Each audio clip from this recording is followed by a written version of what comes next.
Welcome back, Nerd Squad. Today we'll be taking a closer look at some of the not so well loved heroes. In fact, these heroes within their own universe more often find themselves hated or hunted than loved and appreciated. Although they still get some love and appreciation sometimes, obviously. It's not easy being a super after all, and even if you're saving the world doesn't mean civilians will always appreciate it. Join me in counting down these heroes who some would rather boo and hiss than applaud or appreciate as we count down the top 10 superheroes who the public hates. And be sure to stick around till the end of this list where I will have some bonus content coming your way. Alright, let's get counting. Number 10. Scarlet Witch. Okay, so Scarlet Witch might not be as hated as some when it comes to the general public, but she sure has had her share of hate when it comes to the mutant population. In issue number 7 of 2019's X-Men, mutants even expressed their hate as part of a ceremonial rite of passage called the Crucible that involves revisiting her story. Young mutants who have likely only experienced what happened as a story profess their hatred for Wanda and call her Pretender. Pretender, pretend her! I hate her so much. I hate her so much, and I'm like, no, she wasn't meaning to be a pretender. And before this, Rogue was the one who led the charge when it came to the mutant community blaming Scarlet Witch. Rightly, albeit maybe not fairly, for the whole M-Day ordeal and threatening the very existence of mutant kind. Number 9. Thor and the Avengers. During the Fear Itself event, Thor was struggling with his place in the world. He was hated because the events of Siege, while not his fault directly, had not only caused destruction in Asgard, but also in neighboring Earth residing communities. Many of the people living in one of the towns resented the superhero community for causing danger to come to them. We've seen this a lot actually in movies and comics too. Some had their homes destroyed and couldn't even afford to rebuild, choosing to sell and move out rather than stay and wait for the superheroes to attempt to save the day again and help them rebuild. Not all of the town felt this way, but then a coming war between Midgard and Asgard also was approaching, fueling some of the hate from the public in regards to Thor and the Avengers team. Of course, Asgard was only aiming to destroy Earth to prevent the serpent from feasting on all of the humans' fears and becoming even more powerful. But this only added insult to injury as the serpent, was also already bent on conquering and devouring Earth himself. I mean, Thor recovered, but this was a pretty tough time for the Thunder God and a pretty tough time to be anyone from Asgard or any sort of Norse mythology. In the end, it was really only his self-sacrifice that managed to redeem him, cause he died. But then he was okay. You know how it goes. Number 8. Silk.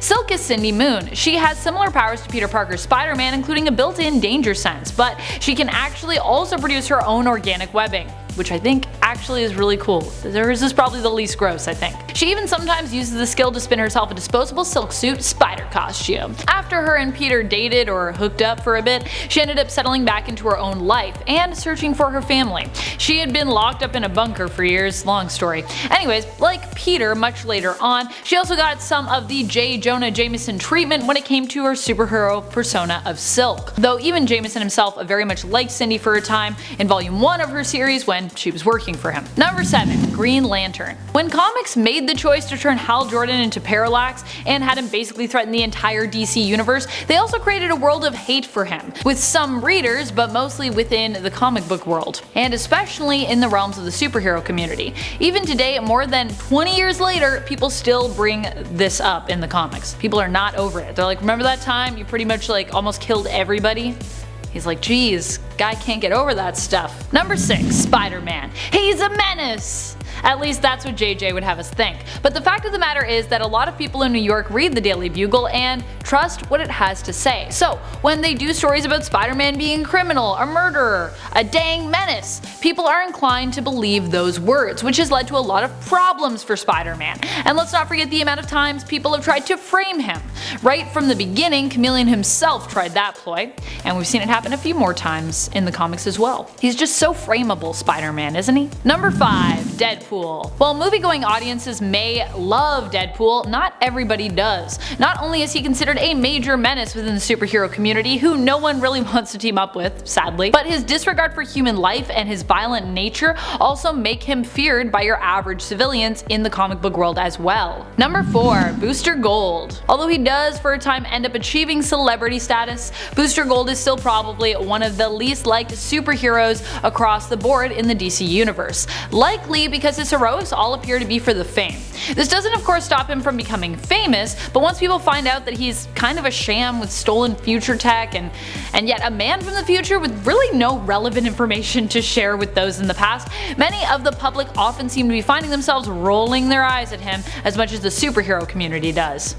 So really no one likes Booster Gold, poor dude. Number 3. Batman. Now I know what you're thinking, wait, but everybody loves Batman. I would offer that more people fear him than love the Bat, and while he may be remarked as a hero by civilians in Gotham, this isn't always the case. In Christopher Nolan's Batman universe, Batman even had to go into hiding at the end of Dark Knight after choosing to take the fall for murders attached to Harvey Dent's descent into madness and transformation into Two-Face. Even though Commissioner Gordon knew Batman was innocent, he was forced to pretend to pursue him and publicly label Batman a criminal and a murderer. Batman himself understood the importance of maintaining the faith people had in Dent and in the system. To protect Gotham from devolving into chaos like the Joker wanted, the system and those who operated within it needed to be viewed as the real heroes at this time. And in many alternate universes, not everyone who has played the role of Batman has acted as heroically as the main continuity Bruce Wayne has. In the Tales from the Dark Multiverse series, we get to see a world where Azrael stayed as Batman and turned Gotham into an ironclad, fascist-ruled dystopian nightmare. And in this reality, even when Bruce does get the title back, his views and approach appear to be just as bleak and horrifying. It's like, oh, actually maybe now Bruce is worse. Bruce got messed up! Yo, that whole series is messed up. If you guys want to read something messed up, go read it. Number 2. X-Men. Or rather, really, just all of mutant kind, even. Any superhero that is a mutant is automatically hated. Just for being a mutant. Why? Because racism. Although mutants were originally created from a writing standpoint to get rid of the nuisance of an origin story, explaining away any need for one with the simple phrase, "they're a mutant," people quickly started drawing parallels between mutants and the civil rights movement, which was really heating up at the time. Although it's hard to pin down the exact starting date, a big moment for the civil rights movement first happened in 1955, when Rosa Parks refused to give up her seat to a white passenger on a bus in Montgomery. The first issue of Uncanny X-Men was released in 1963, 8 years later, and people's minds started to unite the two causes, making the fictional mutants the parallel for all the real-world races that had experienced racism. And people's minds started to unite the two causes, making the fictional mutants the parallel for all real-world minorities that had experienced racism. As such, the mutants themselves have to face a bigger world of hate in the comics since their introduction, fighting the good fight for mutant rights. They likely have had actually more hate groups than one could even count. I don't even know how many hate groups they had. I know it's a lot. I could definitely list at least 10 of them. Number 1. Watchmen. In the series Watchmen, superheroes are constantly criticized. Originally, the supers actually had to agree to disband due to the public's opinions of their existence. Ozymandias' whole plan is to put supers back on top, creating a situation where they can be seen as saving the day, and in saving the world, after kind of terrifying it, bringing everyone together to create a time of peace. Part of his plan is even to make Dr. Manhattan hated by everyone to get him out of his way, which worked. That worked pretty well. Also, Dr. Manhattan is just kind of like humanity, what is that? But even Adrian Veidt's brilliant master plan doesn't end up panning out when Rorschach's journals are published, revealing that Ozymandias was the one responsible for the alien squid attack on New York. As a result, supers become even more hated and Adrian Veidt is forced to go into hiding. So really the Watchmen universe, just no one likes the Watchmen. I mean, I like the Watchmen, but I don't count. Thank you for watching, Nerd Squad. I hope you enjoyed this list. How do you feel about the in-comic hate that these heroes have gotten? Do you feel it was deserved or undeserved? Are there any other comic book heroes that you think get or deserve the public's hatred? Let us know your thoughts in the comments below. And speaking of comments, it's time to turn to some comments from one of our latest videos, Top 10 Strongest Indie Superheroes. I had so much fun writing that one. Kate Collier comments, definitely need a part 2 to this list as Eric Larson's Savage Dragon needs some love.